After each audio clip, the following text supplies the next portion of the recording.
Hello students, I'm Rick Hartman, the toy maker, and welcome to my workshop. Today we're going to be building toys that are all about pushes and pulls. Anytime you see something moving, that's because something is pushing it or pulling it. Scientists call those pushes and pulls forces. Sometimes you actually have to touch an object to get it to move, and sometimes an object seems to move by itself. We call those touching forces and non-touching forces.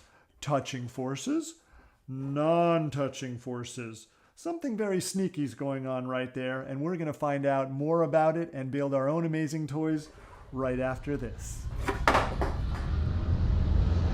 For over 25 years, I've been teaching kids to build their own amazing toys. Toys that spark the imagination and bring learning to life. Welcome to School of Toy.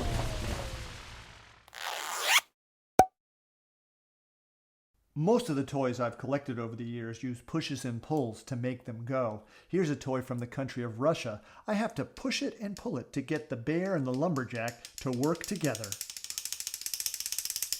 Now that's teamwork. Here's a toy from the country of Guatemala that uses pushes and pulls to get the ball to flip up and land in the... It uses pushes and pulls to get the ball to flip up and... It uses pushes and pulls to get the ball to flip up and land in the cup. You see how easy it was? And here's a toy from the country of the United States of America that uses pushes and pulls to do nothing. Yeah, that's right. This toy is actually called the Do Nothing Machine. And I could turn this handle for a whole minute and you know what would happen? Nothing. I could turn it for 2 minutes and guess what would happen? Nothing. I could turn it for 10 hours straight and you know what would happen? No, my arm would get really tired, but it's still called the Do Nothing Machine, and it uses pushes and pulls to make it go. The toy that we're building together today uses an ice cream stick and an ice cream spoon. And later in the workshop, when we put them together, we're going to be able to make a little person. Do you want to say hello, little person?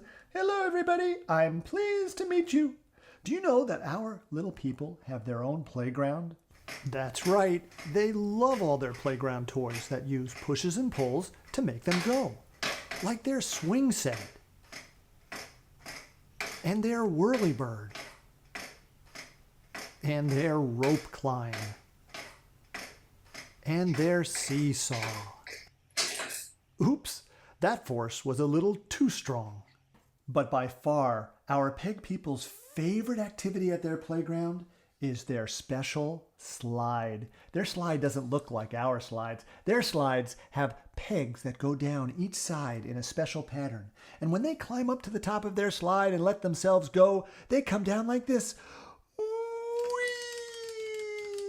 Whee! Side to side, ziggity-zaggity, all the way down. Let's try that again. They pull themselves up to the top and they let themselves go. Whee! Side to side, ziggity-zaggity, all the way down. First, we'll learn how to build our slides, but please don't open the bags yet. I'll blow my trusty toy train whistle when it's time for you to open the bag. You want to hear what it sounds like? Okay, but this is just a test. The next time you hear it, that's when it's okay to open the bag. Deal? Okay. When you do open the bag, in a little while, you'll find 2 envelopes inside numbered 2 and 3.